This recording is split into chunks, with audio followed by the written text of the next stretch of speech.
Olá, tudo bem? Estamos de volta para gravar mais um livro, Davi. Ou vamos tentar gravar, porque tem muita interferência externa aqui.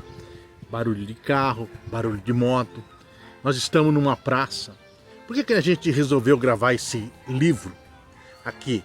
Porque esse livro é o livro de Amós e que nos remete à agricultura, à pecuária, enfim. É um livro sensacional. Mas antes de começar, eu gostaria que você se inscrevesse no canal, deixasse seu like, comentasse. Então, se você já está preparado aí, a gente já pode começar. Então vamos começar a falar do livro de Amós. Em meio à natureza, vocês vão ouvir pássaros cantando aqui. Imagine um simples pastor de ovelha, agricultor sem título religioso, sem formação acadêmica, mas chamado por Deus para denunciar reis, sacerdote e uma nação inteira. Esse é Amós, um homem comum levantado por Deus para anunciar uma mensagem de juízo, arrependimento e esperança. Hoje eu quero te convidar para mergulhar no livro de Amós e entender por que a sua mensagem continua tão atual para nossos dias, para nós. Mas e o contexto histórico desse livro, a autoria desse livro? Bem, o que se sabe que Amós viveu no século 13 a.C., durante o reinado de Jeroboão II em Israel. Ele era natural de Tecoa, uma cidade pequena em Judá que fica ao sul. Trabalhava como boiadeiro e cultivador de sicômoros. Isso você vai encontrar lá em Amós, capítulo 7, e o verso 14 e o verso 15. Deus o chamou para profetizar, principalmente contra o reino do norte de Israel.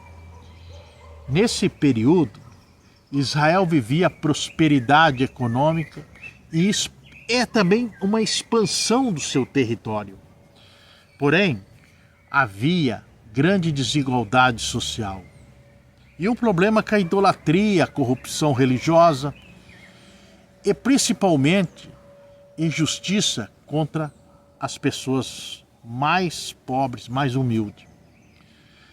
Vale lembrar um detalhe importante.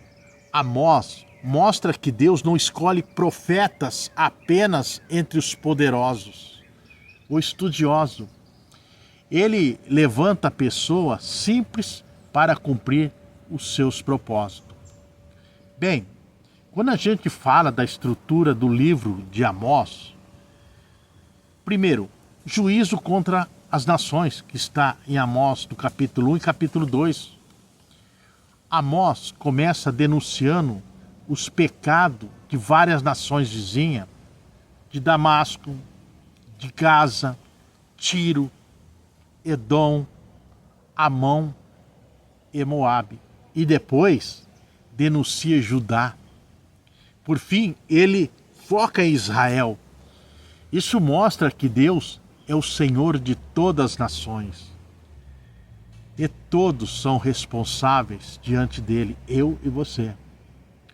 Já o juízo contra Israel, que está no capítulo 3 e 6, apesar de serem povo escolhido, Israel não estava isento da disciplina divina. Amós denuncia a exploração dos pobres. Você encontra isso lá no livro de Amós, capítulo 2, versículos 6 e 7. As corrupções nos tribunais, ostentação dos ricos.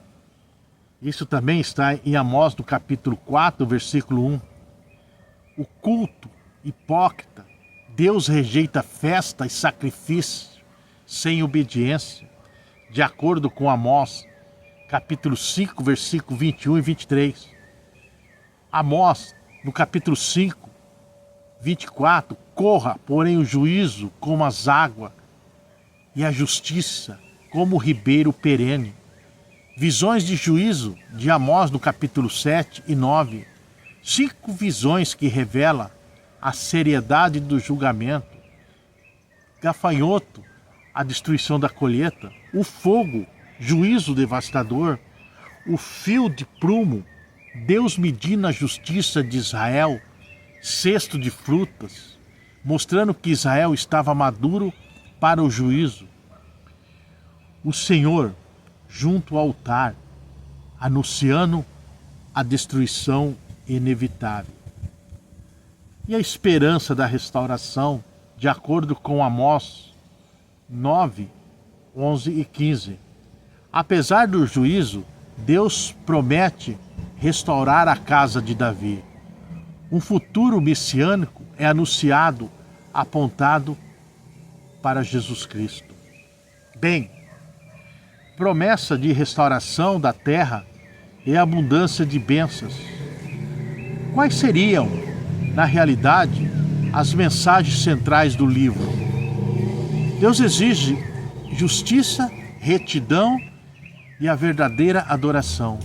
Não é apenas liturgia, mas vida em conformidade com a vontade de Deus.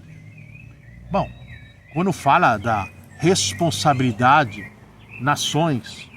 das nações, nenhum povo está acima da justiça divina. Hipocrisia religiosa é abominável para Deus. Culto sem santidade é vazio.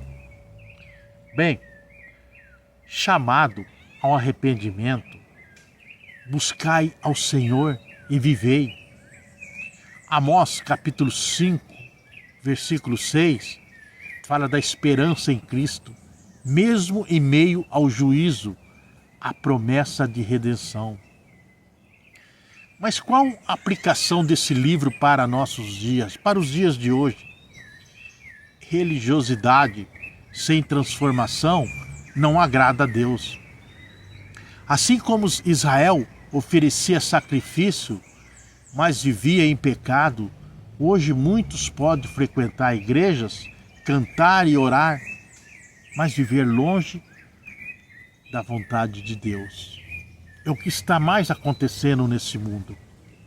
Deus se importa com a justiça social, ajudar os pobres, ser justo nos negócios, agir com compaixão é parte da verdadeira fé cristã. Deus pode usar uma pessoa, ou pode usar pessoas comuns. Amós não era sacerdote, e muito menos profeta profissional, mas foi instrumento poderoso nas mãos do Senhor. Bem, quando falamos sobre o juízo de Deus, é certo, assim como veio sobre Israel, virá também sobre este mundo que vive na injustiça. Cristo é nossa esperança, a promessa de restauração. Em Amós aponta para o Messias que traz reconciliação e vida eterna. E para a gente concluir, a chamada final para uma reflexão. O livro de Amós é um lembrete de que Deus não se deixa enganar por uma fé de aparência. Ele olha o coração, a prática da justiça e a sinceridade da adoração. Amós nos chama a viver uma fé real que se traduz em justiça, amor e santidade. E mesmo diante do juízo, a mensagem final é de esperança em Cristo. Temos redenção e vida nova através de Cristo. Que essa palavra nos desafie a viver de forma íntegra diante de Deus e sermos instrumento de sua justiça em nosso tempo. Então esse foi o livro de Amós, em meio a essas aves lindas cantando em meio à natureza. Espero que você tenha gostado. Então, já aproveita, se inscreva no canal e deixe seu like. Muito obrigado e até o próximo livro.